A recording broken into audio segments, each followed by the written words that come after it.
दिनों पुरानी बात है। मुल्क यमन में एक बादशाह हुकूमत करता था। वो बहुत इंसाफ पसंद और रहम दिल था। मुल्क में हर तरफ अमन अमान था। एक दिन उसे बैठे बिठाए ख्याल आया कि रियाया की खबर लेनी चाहिए। बस इसने ऐलान करवा दिया, जो कोई ऐसी कहानी सुनाएगा उसे सोने का हाथी इनाम दिया जाएगा। मुल्क में ऐलान होते ही लोग जोंक दर जोंक बादशाह को कहानी सुनाने की गर्ज से आने लगे। वो बड़ी मजे मजे की कहानियां सुनाते। बादशाह सलामत कहते, मैंने ये कहानी पहले सुनी है। लोग थक हार कर लौट जाते। कहानी सुनाने वालों ने चिड़िया से बाज मरवाया, कभी कछुए को खरगोश से हरवाया, कभी दरख्त पर हाथी चढ़ा दिया, कभी मछली को सहरा में जिंदा करवाया, दिन को उल्लू और चमगादड़ की कहानियां सुनाई। लेकिन बादशाह सलामत हर एक को कहते, मैंने ये कहानी पहले सुनी है। आहिस्ता आहिस्ता लोग कम होने लगे। यमन के एक गांव में अरसलान नामी नौजवान रहता था। इसने तमाम बातें सुनी और एक नई कहानी लेकर बादशाह की खिदमत में हाजिर हुआ।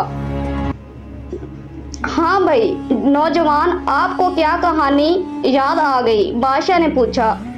हजूर, कहानी नहीं, एक हकीकत लेकर हाजिर हुआ हूँ, अरसलान ने आजिजी से कहा। बादशाह सलामत, आपसे पहले आपके वालिद मोहतरम बादशाह थे। उनसे पहले आपके दादा हजूर भी बहुत अजीमुल शान सुल्तनत के मालिक थे। आपके दादा हजूर ने आपके वालिद मोहतरम की शादी पर सोने चांदी के बर्तनों में खाना दिया। जिस तरह आपके वालिद और दादा बादशाह थे, इसी तरह मेरे वालिद मोहतरम और दादा हजूर बहुत बड़े ताजर थे। आपके दादा ने मेरे दादा से कुछ बर्तन उधार लिए थे, जिनमें सोने की 7 देगे, परात, प्लेटें, चमचे और दूसरे बर्तन भी थे। शादी के बाद आपके दादा बर्तन वापस करना भूल गए। आजकल हमारे हालात भी कुछ बेहतर नहीं रहे, वरना आपसे बर्तन कभी ना मांगता। शायद आपके वालिद मोहतरम या दादा हजूर ने आपको बताया हो। मैंने ये कभी नहीं सुना। बादशाह ने फौरन जवाब दिया।